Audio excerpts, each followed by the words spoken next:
Guerre au Moyen-Orient, Donald Trump hostile à un cessez-le-feu en Iran, Mojtaba Khamenei ne s'est toujours pas montré en public.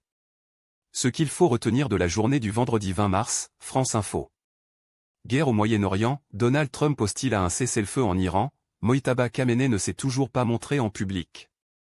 Ce qu'il faut retenir de la journée du vendredi 20 mars, vous savez, vous ne faites pas de cessez-le-feu quand vous anéantissez littéralement l'adversaire, a déclaré Donald Trump à la presse, à la sortie de la Maison-Blanche. Publié le 20-03-2026 23h57 mis à jour le 20-03-2026 23h57 temps de lecture, 7 minutes. Le président américain Donald Trump salue la foule après son atterrissage à l'aéroport international de Palm Beach, en Floride, États-Unis, le 20 mars 2026. Roberto Schmidt, Getty Images North America. Alors que la guerre au Moyen-Orient est entrée dans son 21e jour, Donald Trump rejette toute trêve avec l'Iran et affiche une ligne offensive, tandis que États-Unis et Israël intensifient frappes et menaces dans la région. En parallèle, le régime iranien revendique une victoire, 2 nouveaux responsables iraniens ont été tués et la tension s'étend jusqu'au Liban et à Jérusalem, pendant que la France appelle à une solution politique. On fait le point sur ce qu'il faut retenir de cette journée. Donald Trump s'oppose à une quelconque trêve en Iran alors qu'aucune issue rapide à la guerre au Moyen-Orient ne se profile. Le président américain a maintenu vendredi 20 mars une rhétorique triomphaliste et belliqueuse. Je ne veux pas faire un cessez-le-feu. Vous savez, vous ne faites pas de cessez-le-feu quand vous anéantissez littéralement l'adversaire, a-t-il déclaré à la presse, à la sortie de la Maison-Blanche. Donald Trump a assuré que l'objectif des États-Unis et d'Israël était la victoire et ajouté à propos de l'Iran, « Nous les frappons terriblement fort. Je ne crois pas qu'il soit possible d'être frappé plus fort. » Par ailleurs, les États-Unis ont menacé de s'en prendre à un site pétrolier central iranien. L'armée américaine peut neutraliser l'île de Karg, site pétrolier névralgique pour l'Iran, n'importe quand si le président Trump en donne l'ordre, a assuré vendredi Anna Kelly, une porte-parole de la Maison-Blanche, dans une déclaration transmise à l'AFP. Elle réagissait à un article du site d'information américain Axios selon lequel Washington réfléchit à occuper ou bloquer l'île, tandis que plusieurs médias américains annoncent le déploiement de milliers de militaires américains supplémentaires au Moyen-Orient.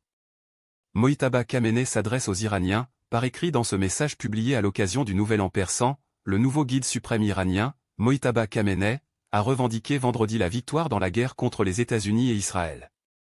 En raison de l'unité particulière qui s'est créée entre vous, nos compatriotes, l'ennemi a été vaincu, a-t-il déclaré.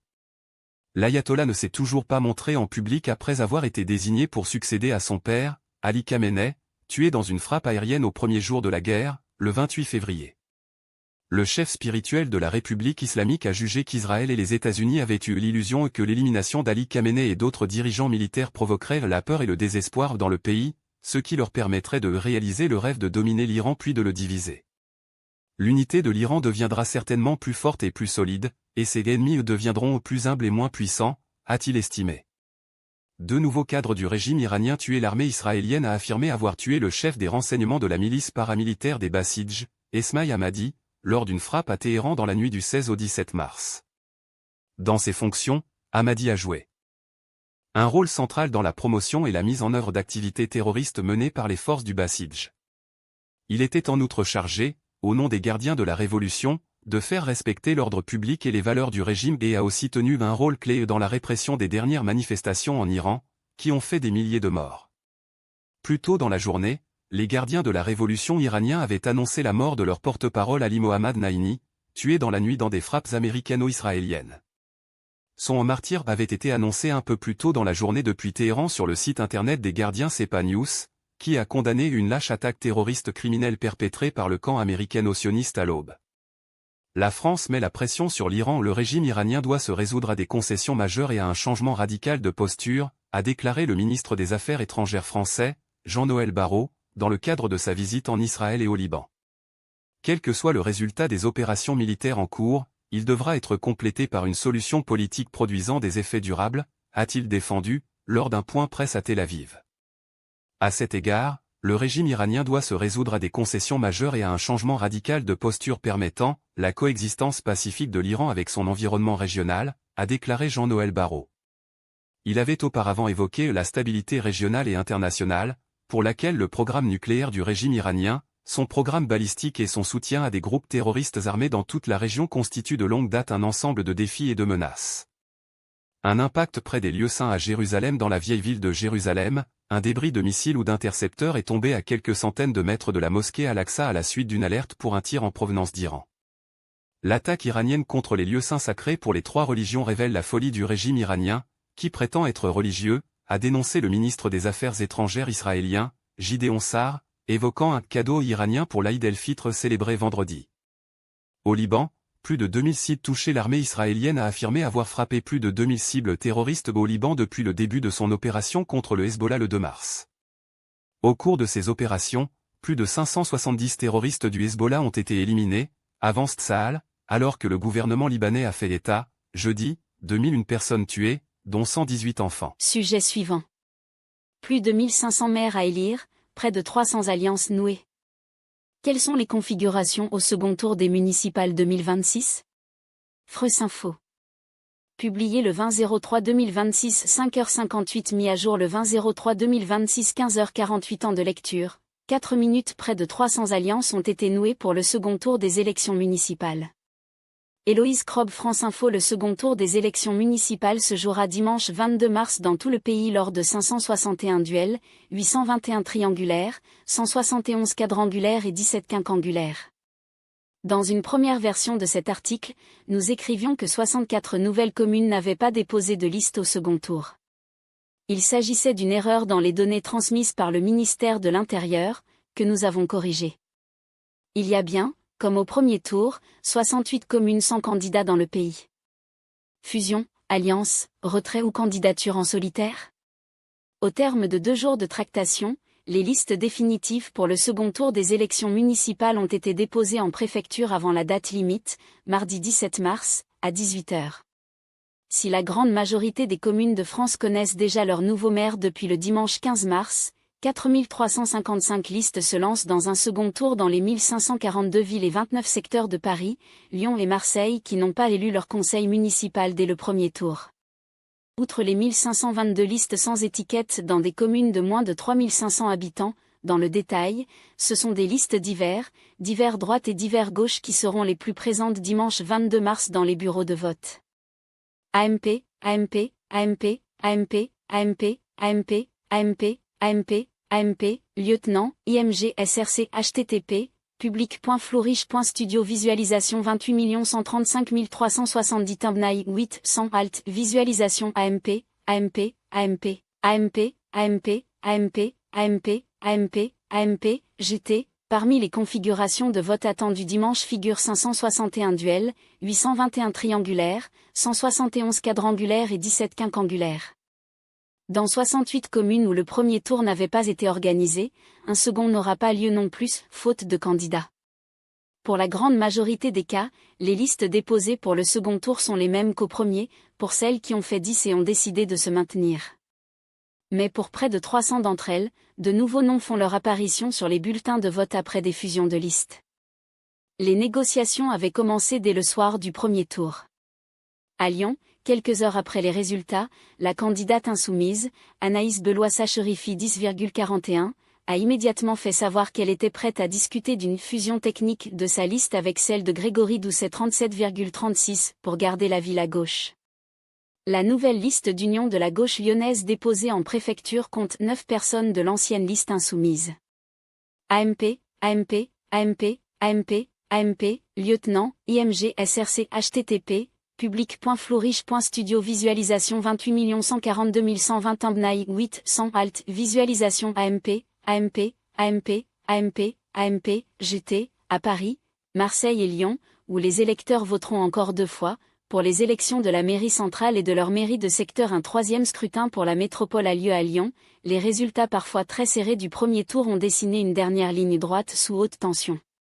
Ainsi à Paris, les jeux d'alliance et de retrait ont profité à Rachida Dati, le candidat macroniste Pierre-Yves Bournazel s'étant rallié à l'ancienne ministre de la Culture et la candidate d'extrême droite Sarah Knafo ayant choisi de se retirer. À Marseille, le candidat insoumis Sébastien Delogu n'a pas déposé de liste au second tour face au risque d'une victoire du Rassemblement national, rendant plus probable une réélection de Benoît Payan, qui avait refusé toute alliance. Dans d'autres villes, de larges alliances ont permis à la gauche de se souder d'un seul bloc. C'est notamment le cas à Colombes-Hauts-de-Seine où la liste d'union de la gauche portée par l'écologiste Patrick Chemovitch a été rejointe par la liste socialiste de Valentin Narbonnet et la liste insoumise de Jordan Robichon pour passer d'une quadrangulaire à un duel face à Joachim Giacomoni LR. La droite n'est pas en reste et a aussi noué des alliances, majoritairement avec des listes de droite, divers droite ou du bloc central. L'extrême droite compte, elle, moins d'une dizaine d'alliances, majoritairement avec des candidats divers droite, mais à Brie-contre-Aubert, la liste des Républicains a rejoint la candidature du Rassemblement national portée par Morgan Vanacker. Sujet suivant. Le fugitif Ilias Kerbuch a été interpellé, 13 jours après son incroyable évasion de la prison de Villepinte, France Info.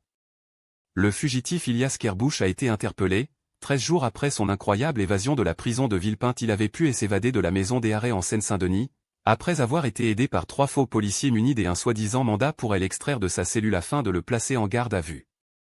Publié le 20-03-2026 23h39, mis à jour le 20-03-2026 23h42. Temps de lecture, 1 minute. La maison d'arrêt de Villepinte Seine-Saint-Denis, le 25 avril 2018. Myriam Tirlet AFP. Une évasion rocambolesque. Ilias Kerbuch, le détenu de la maison d'arrêt de Villepinte, en Seine-Saint-Denis, qui s'est évadé le 7 mars avec l'aide de 3 faux policiers, a été interpellé vendredi 20 mars à Canet-en-Roussillon, Pyrénées-Orientales, rapporte le ministre de l'Intérieur sur X. Le détenu évadé de la prison de Villepinte a été interpellé ce jour par des effectifs des brigades de recherche et des interventions sans incident, écrit Laurent Nunez. Le jeune homme a pu s'évader, après avoir été aidé par 3 faux policiers munis d'un soi-disant mandat pour l'extraire de sa cellule afin de le placer en garde à vue. Les agents pénitentiaires ont donc remis le prisonnier aux policiers, qui ont quitté les lieux avec l'individu.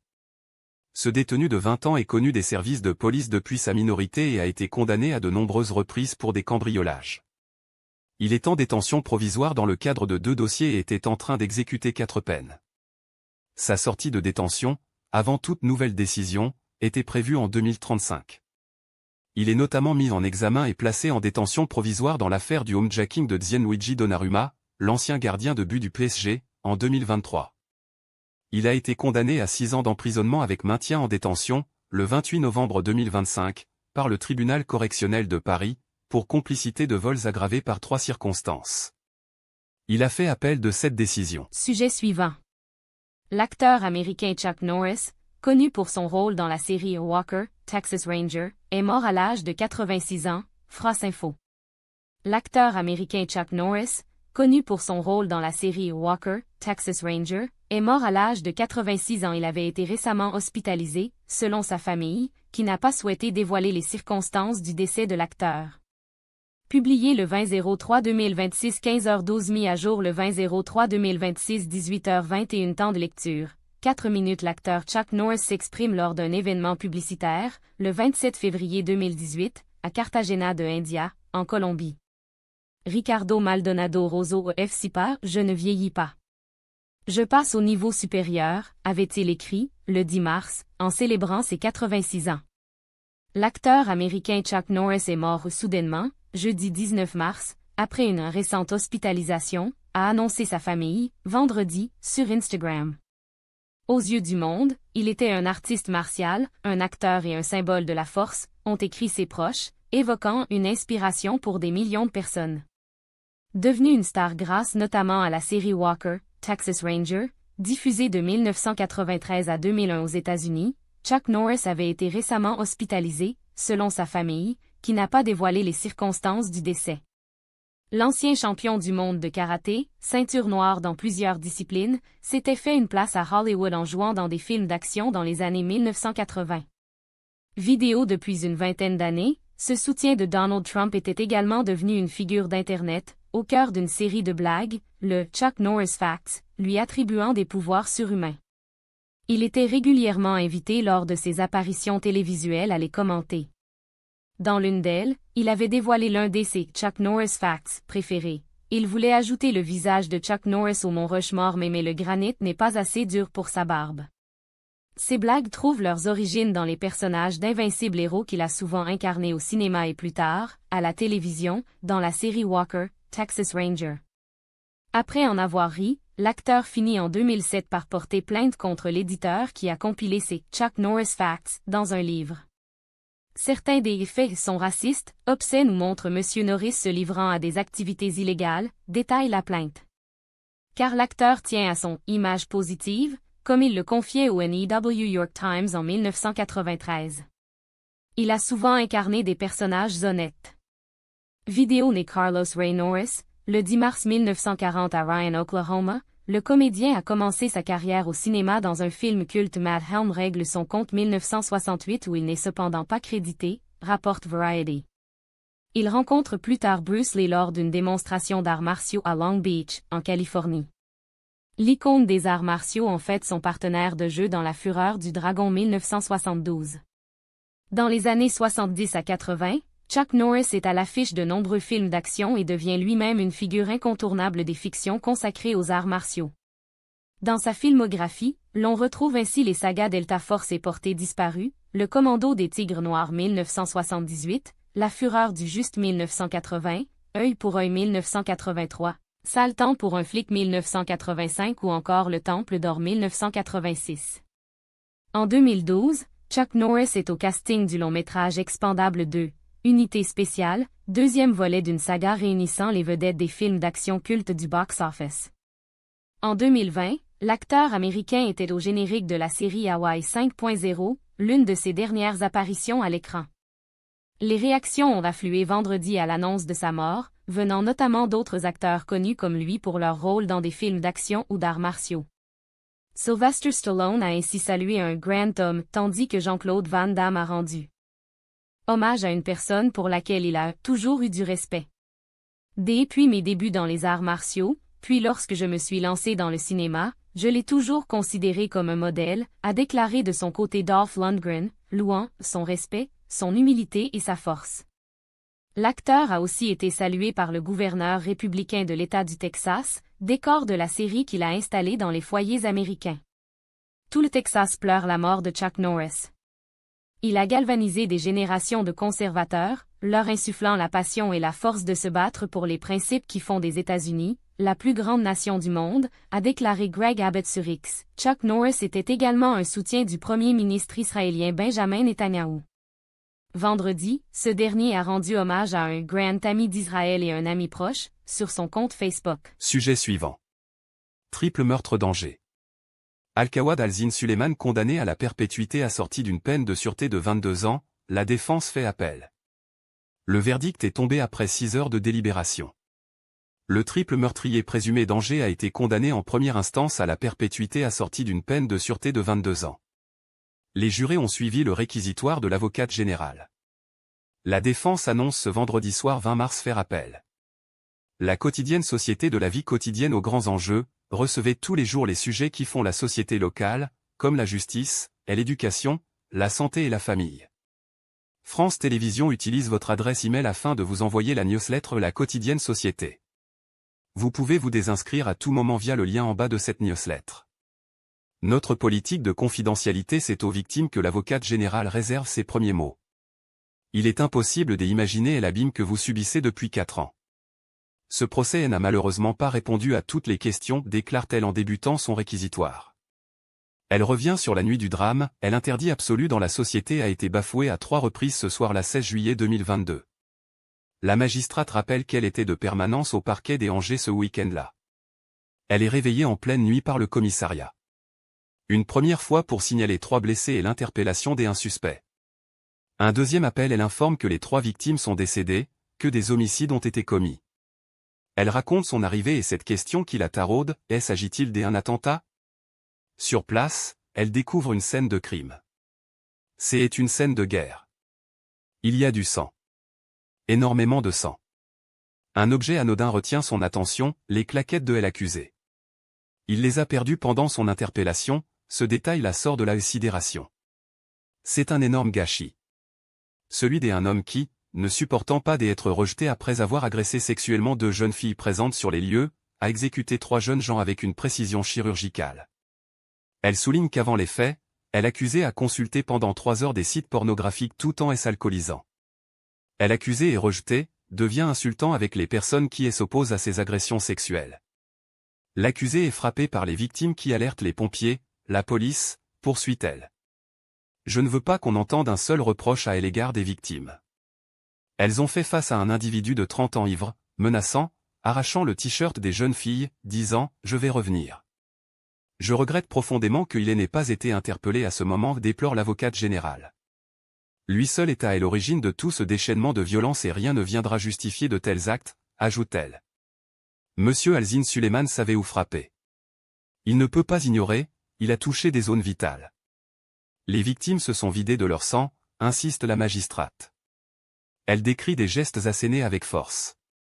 Les victimes disent qu'il dansait avec le couteau. Ses coups étaient précis. Il avait l'intention de tuer. Il a choisi d'affronter ses victimes alors qu'il venait de tuer 3 personnes.